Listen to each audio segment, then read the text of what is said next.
Assalamualaikum warahmatullahi wabarakatuh. Cara buat soal online: buka Google, pilih Google Form, klik sign in, login dengan Gmail. Inilah tampilan pertamanya nanti kalau sudah login dengan Gmailnya. Sebelum kita melakukan penginputan data atau membuat suatu kuesioner atau pertanyaan, membuat data yang akan kita input. Nah, misalnya kita atur dulu setelannya. Nah, yang pertama setelan umum.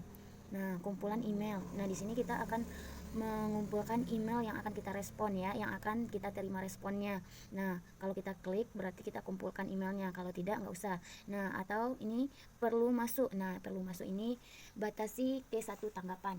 Kalau kita centang di sini ke satu tanggapan, berarti itu yang bisa mengaksesnya link yang kita bagikan nanti itu cuma satu kali tanggapan, satu kali pengisian data, dan mereka tidak akan bisa membuka data lagi setelah mengirimkan. Nah, respon dapat edit setelah mengirim. Kalau kita mengizinkan responden ingin mengedit setelah mengirim, maka kita checklist ya. Kita checklist, dan jika tidak, nggak usah. Nah, jika lihat diagram ringkasan dan respon teks juga kita izinkan untuk melihat, nah maka akan kita centang. Jika tidak, nggak usah.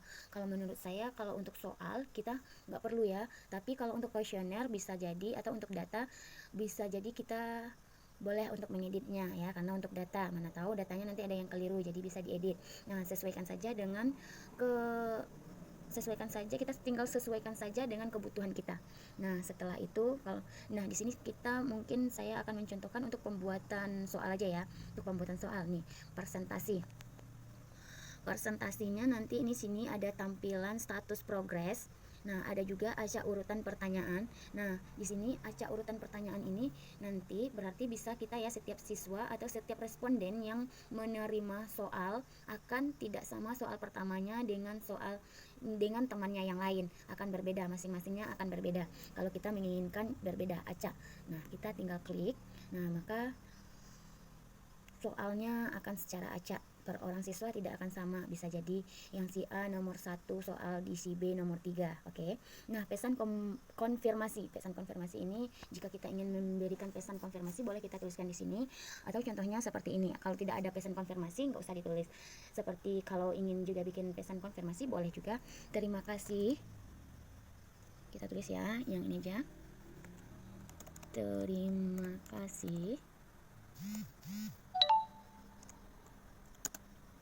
telah menjawab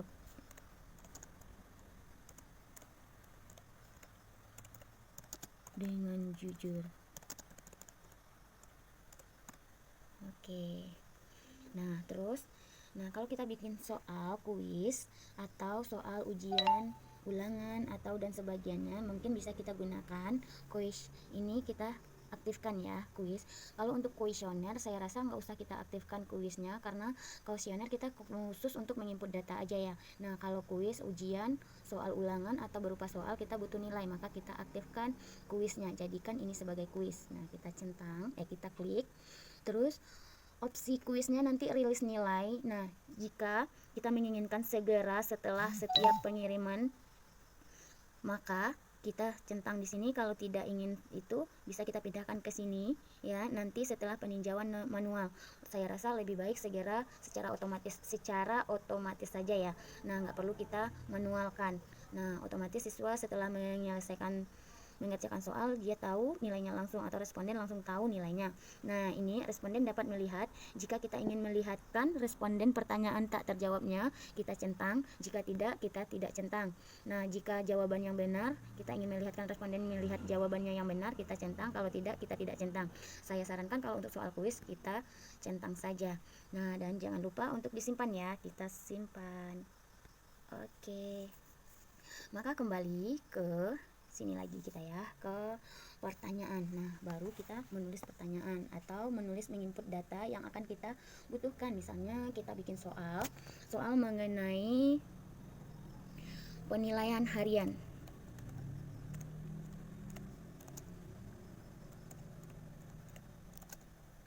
Tema 1, subtema 1. Subtema 2 aja ya, subtema 2. Nah, itu judulnya kita ketikkan di sana, kita tuliskan di sana judulnya yang berisi itu ya. Nah, terus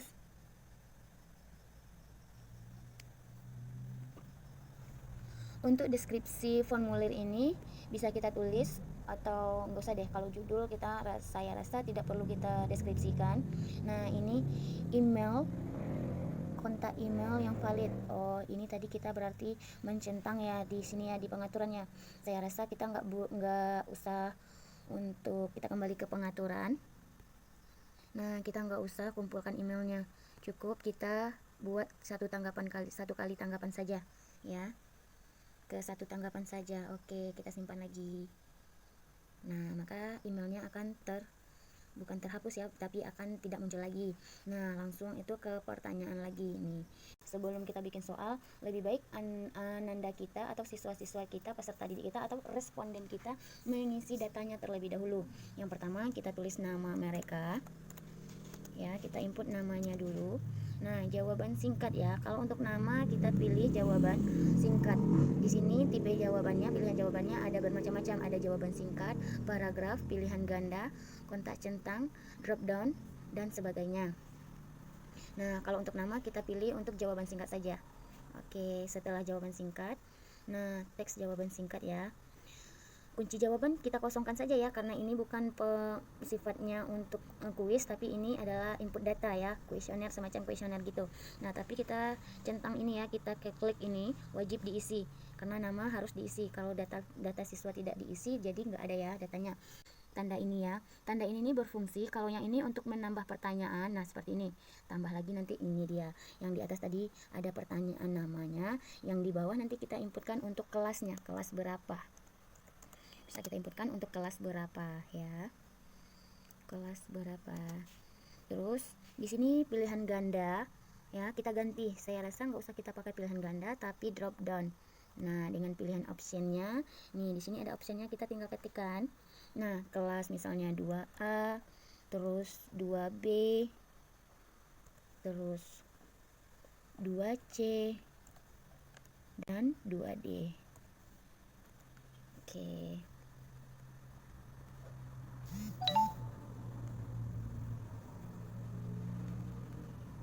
Nah, untuk input data, kalau saya rasa untuk menginput data udah ya, nama sama kelas, apalagi ya, udah itu aja ya. Saya rasa udah cukup sampai di sana. Oh iya, jangan lupa untuk ini wajib diisi ya, karena itu adalah wajib kita isi. Nah, di sini ada tambahan, ini import pertanyaan bisa kita kirimkan, ini tambahkan judul dan deskripsi, berarti kita menambahkan judul yang paling atas tadi. Nah, kalau yang ini kita menambahkan bagian seperti ini. Tadi satu bagian baru ya, sekarang bisa kita tambahkan menjadi 2 bagian. Ini dia. Nah, bagian tanpa judul. Nah, 2 bagian. Nah, sekarang kita masuk pada soal. Kalau untuk tema itu ada 4 mata pelajaran ya. SBDP, Matematika, Bahasa Indonesia, dan PPKN.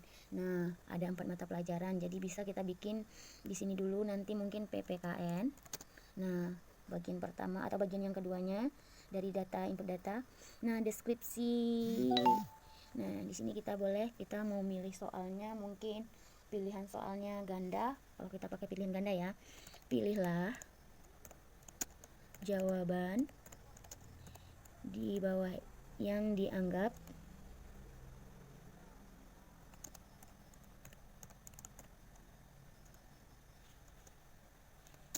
paling benar. Pilihlah jawaban yang dianggap paling benar. Oke, untuk deskripsinya ya.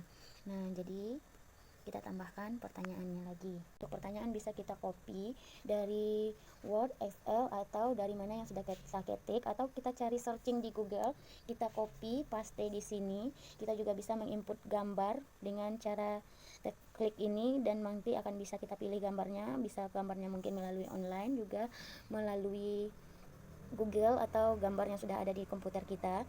Dan option jenis jawabannya nanti bisa juga kita pilih, dimulai dari jawaban singkat, paragraf, pilihan ganda ya, dan sebagainya. Nah, kalau untuk kuis biasanya 2 ya, jawaban singkat atau pilihan ganda. Sekarang kita pakai pilihan ganda saja ya. Nah, contoh pertanyaannya yang pertama bisa kita contohkan. Bunyi sila pertama adalah Nah, tulisannya kapital semua ya, nggak apa-apa ya, ini sebagai contoh, nanti bisa disesuaikan. Nah, untuk optionnya yang pertama kita tuliskan ketuhanan yang Maha Esa.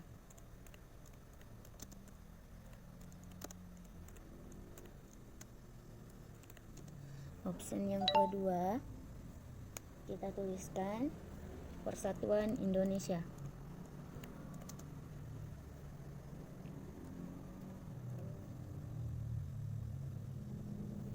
Persatuan Indonesia.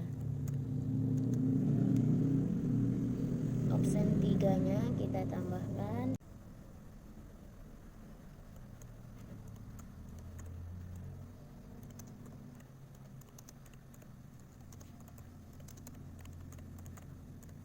kemanusiaannya adalah yang beradab ya. Nah, untuk jawabannya di sini nih. Nah, bisa kita kunci jawabannya kita pilih ya dulu. Nah, kunci jawabannya ini dia, ketuhanan yang Maha Esa ya. Untuk skor poinnya atau nah ini, karena saya di sini contohkan satu soal saja, nanti itu bisa saja, mungkin saya rasa teman-teman semua lagi lebih kreatif dan inovatif daripada saya.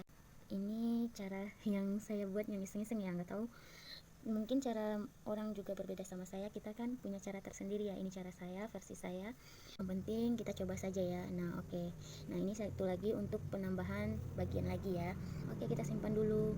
Apa kita mau tambahkan soal lagi, bisa kita tambahkan lagi di sini. Dan ini ya fungsinya bisa dicoba nanti, silahkan coba. Selesai, kita selesaikan saja dulu ya. Nah saya berikan contoh satu soal saja. Selesai. Nah, setelah selesai, nah kita perhatiin jauh, bisa kita lakukan perhatiin jauh di sini ya. Nih. Oke. Nah, berarti ini dia ya. Wajib isi. Namanya mana? Oh iya. Tadi kan kita acak kan? Nah, berarti di sini kelas duluan ya yang tampil. Nah, tadi kan tidak, kita tampilnya secara acak. Oke. Berarti kita pilih kelas duluan. Nah, misalnya kelas 2B, kita klik. Terus nama. Nah, kita tuliskan nama kita, misalnya namanya adalah Ayu misalnya ya. Ayu Wandira. Oke. Nah, berikutnya kita lakukan berikutnya. Nah, ini dia. Bunyi sila pertama adalah, ini dia, ketuhanan yang Maha Esa. Oke, kirim. Nah, inilah tampilannya setelah kita mengirimkan jawabannya. Nanti akan tampil seperti ini. Nah, pesan konfirmasi yang tadi, yang kita tulis tadi, ini juga akan muncul di akhirnya nih seperti ini. Terima kasih telah menjawab dengan jujur. Nah, untuk lihat skor kita bisa tekan di sini, kita klik di sini. Nah, maka akan mengetahui skornya ya. Ini dia. Kita mengetahui skornya atas nama Ayu Wandira kelas 2B, nilai PPKN-nya 100. Kita kembali lagi ke sini, ke yang awal. Untuk pengiriman link ya, ke link kepada responden atau kepada peserta didik kita bisa tekan kirim ini ya. Ingat, kita kembali dulu dari yang ini tadi, dari penilaian dari pratinjau, kita kembali ke yang awal dari yang sini. Nah, terus kita ambil kirim yang di sini ya. Kita klik, habis itu akan ada di layar seperti ini ya, kumpulkan alamat email. Ini tadi kalau kita mengumpulkan alamat email ya, kita bisa centang. Terus kalau kita ingin membagikan di email secara langsung bisa di sini, atau tidak melalui email kita bisa nih, kita mau nyalin salinan linknya, kita bisa klik di sini ya, yang ini ya, yang ini kita klik. Nah, kita klik akan muncul tautan seperti ini. HTTPS-nya seperti ini, terlalu panjang ya. Nah, kita di sini kita bisa perpendek URL. Kita klik di sini, maka URL-nya akan menjadi pendek. Nah, di sini sudah pendek dan ini bisa kita kopikan linknya di sana. Setelah Ctrl C paste di WhatsApp misalnya, nanti baru kita kirim ke grup kelas atau ke grup atau ke siswa pribadi masing-masing. Ini nanti keputusan sesuai keputusan kita masing-masing saja. Nah, sekian, mungkin cukup sekian saja untuk presentasi dari saya. Nah, salah dan jangkal saya mohon maaf karena saya juga masih belajar. Setiap kita pasti punya persepsi yang berbeda-beda ya. Nah, saya harap dan saya yakin teman-teman akan lebih kreatif dan lebih inovatif lagi daripada saya. Selamat mencoba. Terima kasih. Assalamualaikum warahmatullahi wabarakatuh.